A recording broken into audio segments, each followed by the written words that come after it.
बांग्लादेश में राजनीतिक स्थिति पर राजद सांसद मनोज झा ने कहा, मुझे पूरा विश्वास है कि हमारे पीएम और विदेश मंत्री एस जयशंकर पिछले कुछ हफ्तों से चल रही घटनाओं पर नजर रख रहे हैं और एक खाका भी होगा। यह एक बहुस्तरीय वास्तुकला है, एक चरम दर्शन था। लोकतंत्र की आकांक्षा को संबोधित नहीं किया गया। अगर हम इस पूरी वास्तुकला को समझते हैं तो यह सब कुछ की परिणति है। शेख हसीना को देश छोड़ना पड़ा। हम इस बहुस्तरीय वास्तुकला को समझने के बाद हमारी सरकार जो भी निर्णय लेगी हम उसके साथ खड़े होंगे। मैंने पहले भी कहा था और दोबारा दोहरा रहा हूँ, मुझे पूरी उम्मीद है कि हमारे प्राइम मिनिस्टर, हमारे एमईए जयशंकर जी पूरे घटनाक्रम पर बीते कई हफ्तों से जो चल रहा था उस पर नजर बनाए रखे होंगे।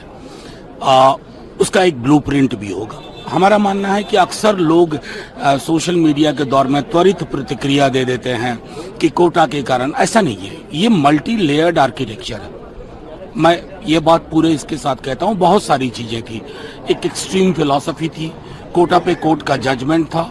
2, तीसरा एक महत्वपूर्ण पहलू ये भी है कि एक डेमोक्रेसी के लिए जो एस्पिरेशन थे वो एड्रेस नहीं हुआ था। बीता चुनाव आप याद करिए। तो अगर इस पूरे आर्किटेक्चर को हम समझे, उसकी परिणति हुई है कि शेख हसीना को देश छोड़ना पड़ा।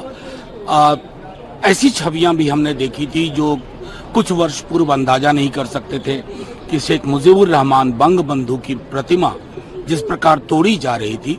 तो मेरा मानना है कि इस मल्टी लेयर्ड आर्किटेक्चर को समझते हुए हमारी सरकार जो भी निर्णय लेगी हम उसके साथ हैं।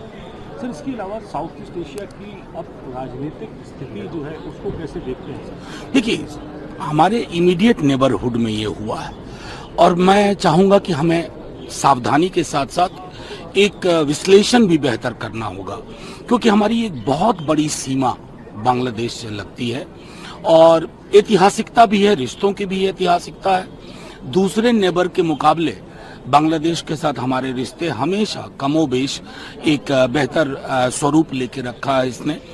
लेकिन एक जिसको कहते हैं कि छद्म लोकतंत्र की क्या परिणति हो सकती है, उसका भी ये नतीजा है।